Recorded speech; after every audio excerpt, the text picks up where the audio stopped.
We're doing slab leak repair in Dallas, Texas today. Y'all see me make a lot of videos about slab leak detection.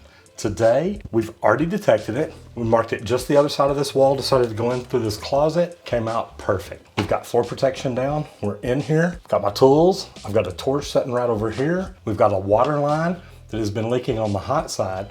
The customer has hot water shut off to the house, but they still have cold water, so they've got toilets, they can cook, they can do things like that. Today, we're gonna get in here and we're gonna make the repair. We had the dig crew come out yesterday, chip out the hole, tunnel down to it, get us over there. Now, all we've gotta do is go in and make the repair. Y'all ready to go in? Let's go.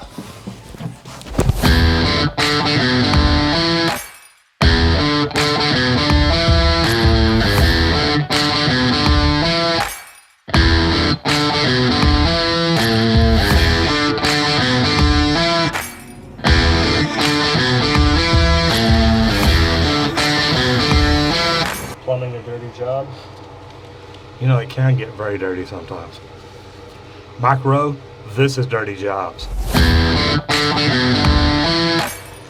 Part of the job.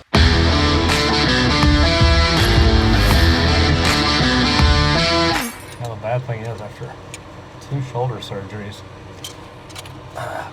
all this overhead work starts to kill you as a plumber.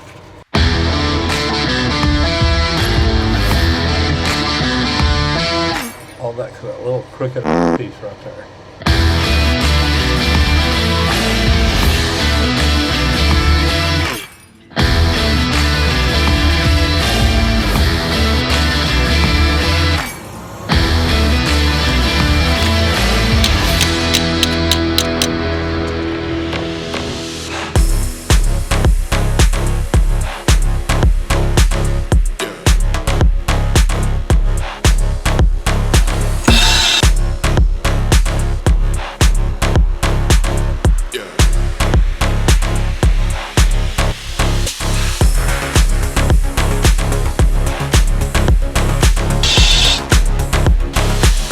So here we are again. So what happened yesterday is we fixed the one leak. When we turned the water back on, we're getting ready to roll everything up. We realized down on this end, where the 1/2-inch water line that we were working on is up in the concrete, water was coming out through it onto the 3/4-inch water line below. Now we know we didn't move it because it's up in the concrete, but there's still a leak. So what we're gonna do, one of my favorite tools, I'm gonna dig because it looks like that line turns right through here and goes this way. So what I'm gonna do, I'm gonna dig a little bit, see if I can get to the other end of it, or not the other end, but another section of it. That way we can cut it, solder a coupling on there, go back to where we made the repair before, put another coupling there just past it. That way we can just put in a whole new piece of copper. Doesn't that sound like fun? We're gonna dig back a couple, 2 or 3 more feet, whatever we gotta do, see what we gotta do to get this taken care of.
am glad to be out of there. You see me, I'm old, and being packed in a little hole like that, trying to solder overhead, I gotta tell you, I burned my head, burned my arm, burned my hands. It's part of it. Guys, slab leaks and slab leak detection, that's such an important part for plumbing here in the part of town that we're in, here in the part of the nation that we're in. Slab leaks occur on a regular basis. Now, as you saw, we made a repair on the first water line. Then we saw that we had a seep on the other end, just dripping. And that was a little bitty, teeny pinhole that you couldn't even see. But luckily we tested it before we closed it all back up. Now, the last repair you saw me make, there was actually a dimple in a piece of pipe that looked like it had been there a while. I wouldn't want that under my house because I don't want that water slowly eating it away. So we went ahead and repaired it too. If you've ever had to make a braze joint like that under a slab and dealt with the hot dripping plastic or anything like that, let me know. What did you do to keep air moving? What did you do to keep air moving? What did you do to keep air moving and keep things cool while you were in there working? Do me a favor, leave me a comment down below and let me know. Anyway, I hope you enjoyed this. I'm Roger Wakefield, Lead AP, the expert plumber. I'll see you in the next video if you don't get flushed.